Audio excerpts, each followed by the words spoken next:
ওমা কানাল্লাহু মুআযযিবাহুম ওয়া হুম ইস্তাগফিরুন।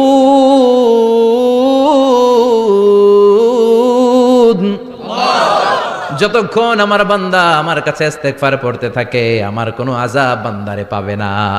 সব সময় ইস্তেগফারের সাথে যে লেগে থাকবে, রব্বুল আলামিন তারে 5টা জিনিস দিবে। কয়টা? ইসলামিক লাইফ, জীবন গড়ুন কোরআন সুন্নাহর আলোকে। তওবা করবেন তো? রাজি আছেন? কবে করবেন? এই মুহূর্তে তওবা করলাম, এই মুহূর্তে আল্লাহর কাছে ক্ষমা চাই, আল্লাহ জীবনের সব গুনাহ মাফ করে দাও। আমাদের দেশে তওবা করার জন্য হুজুর লাগে, কথা কন?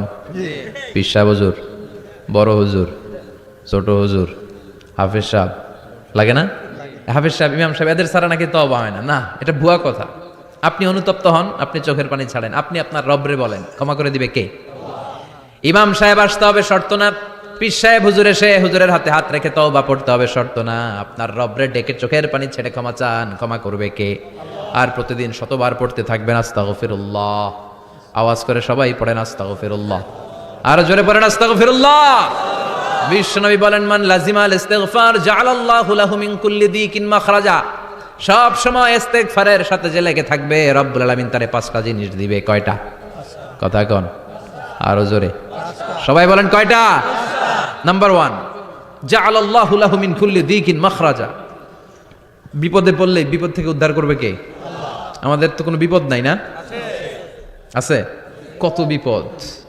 হ্যাঁ, রাস্তাঘাটে দুর্ঘটনা হতে পারে, যে কোনো সময় ভূমিকম্পে পড়তে পারি, বজ্রপাত পড়তে পারে না, ঠেড়া পয়রা মানুষ নাই, আছে না নাই? এই বিপদ আপদ থেকে আপনারা রক্ষা করবে কে? যদি আপনি ইস্তেগফারের সাথে আঠার মতো লেগে থাকেন। কিসের সাথে? কথা বলেন।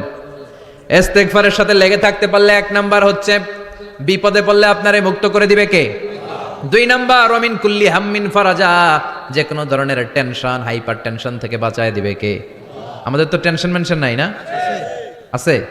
লাইফ নিয়ে টেনশন, বাঁচার টেনশন, মরার টেনশন, ক্যারিয়ারের টেনশন, রাস্তাঘাটে যানজট, এটার টেনশন, পুলিশের দৌড়ানি, র্যাবের দৌড়ানি, বাড়ির ভাড়া, গ্যাস বিল, বিদ্যুৎ বিল, ছেলে মেয়েদের লেখাপড়া, কত টেনশন। এই সব টেনশন থেকে আপনারে মুক্ত করে দিবে কে? 3 নম্বরে, ওয়ারযুকহু মিন হাইসু লা ইয়াহতাসিব। এমন জায়গা থেকে আল্লাহ আপনার রিজিকের ব্যবস্থা করবে আপনি কল্পনাই করতে পারবেন না। সুবহানাল্লাহ পড়েন। 4 নম্বরে, সবসময় ইস্তেগফার যদি পড়া হয়, আল্লাহর কোনো আযাব ওই বান্দার উপরে আসে না। ওমা কানাল্লাহু মুআযযিবাহুম ওয়া হুম ইস্তাগফিরুন।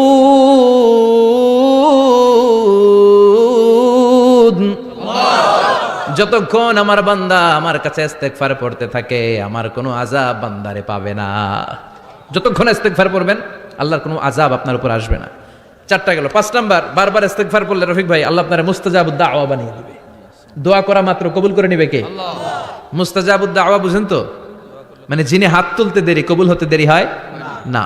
বারবার বারবার ইস্তেগফার পড়ে দেখেন যে আপনার দোয়া কেমনে কবুল হয়।